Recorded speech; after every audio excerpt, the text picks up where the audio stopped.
Shrink live from Ko Chang on the pool deck here. Yeah, that's odd. I put together a nice virtual tour, vacation tour. Nobody watches it, man. They'd rather see people getting killed or pulled over and shot by police and stuff. It's a sad world, right? But, I'll just keep putting out the content and, hopefully people watch it.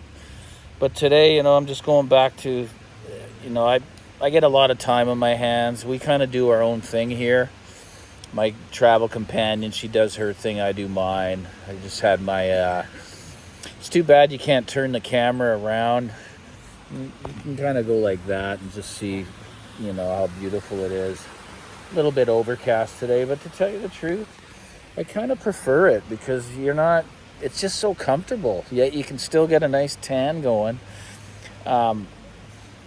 Pretty tired, not sleeping the best. It's kind of normal though for me if I'm in a different, not used to sleeping with someone in the same room very often. Very often at all, but yeah, as you can see by the picture, you're looking at one of the world's ultimate engineering and just most beautiful audio companies in the world, in my opinion. And that's the flagship. I believe it's the MXR, a picture of the innards. And if you zoom in and look closely, and I haven't owned it, guys, and I'm not here to talk about that specific component. What I'm here to talk about is Ayer Acoustics as a company. Because I have owned 4 different pieces in the journey, and I'd gladly own a piece again anytime. But, the reality is it's very expensive equipment. And everything is proprietary. They even have their own power conditioning technology and the integrated amplifiers. I've owned I consider it a cult classic USB DAC, and that's the QB9. I mean, they're the grandfathers of USB, inventing USB. So that was one hell of a DAC and still is today. Yeah, you can get 3 iterations. They now offer the 20 upgrade. I had it, actually. I had the QB9 DSD. I loved it. And then the monkey brain said, well, why don't you go for the one used, the 20 version, which is where you send the DAC in. You pay $1,500 and they give you the 20 upgrade. But I'm so fussy that there's an issue with the labeling on the front of the chassis. The letters can come off. And the picture of when the guy sent it, like, when the pictures on the ad showed no such problem, but of course when it shows up, it's missing a letter, and that's how much of a perfectionist I am. I just had to send it back to him. Luckily he accepted. But that QB9, it's a serious piece, beautiful sound, and again, it's simple as can be. They have the aesthetics nailed. Like, it's some of the most gorgeous equipment, in my opinion, in the world. I know some of you have the flagship preamp out there right now, the 2 chassis.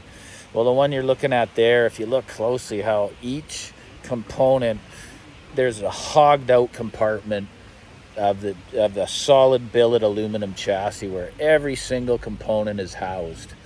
Now, if that's not just attention to detail, and of course it's very costly to do that, but Ayer's, the godfather of the company passed away some time ago, and they were on the digital path long before many, many other companies. They have many components today they consider digital hubs, which is an entire digital front end in a box. Now they have the EX8, which I'd love to try. I really would. The EX8 integrated. I don't think it's going to match up to the Bel Canto due to the lack of the high-end phono stage. But other than that, it's going to be right there. I mean, all Ayer equipment is just incredible. I loved my AX7E. Again, can't rate it by the power. It's 60 watts per channel. AX7E integrated, just a beautiful, compact, just not this humongous, I don't like that stuff anymore, guys. I don't want the big behemoth amplifiers ever again. Especially when they're 20 inches deep. There's just no need for it, man. Not many people have the space. So if companies keep building those, I just think less and less will sell. I just love the small chassis. But anyways, Ayer is if you haven't tried it, you have the money, you can afford Ayer Acoustics, please give it a try. I recommend the brand. I've never heard a bad sounding Ayer component in my journey. I've even owned the PH5 phono stage. Again, they don't change things. The AX7 went through only a couple iterations in its 20-year lifespan. Okay, so, you know, I always forget there's a gold label that goes on it. Someone will fill that in.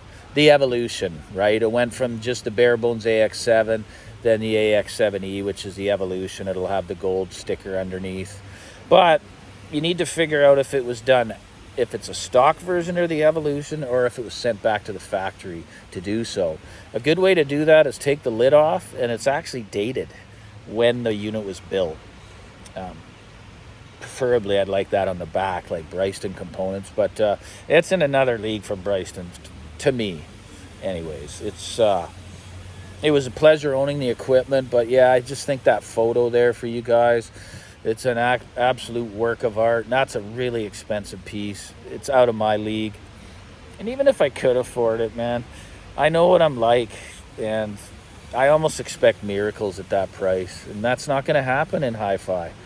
And if you think it is, just keep doing it, guys, and you'll see that Shrink is right.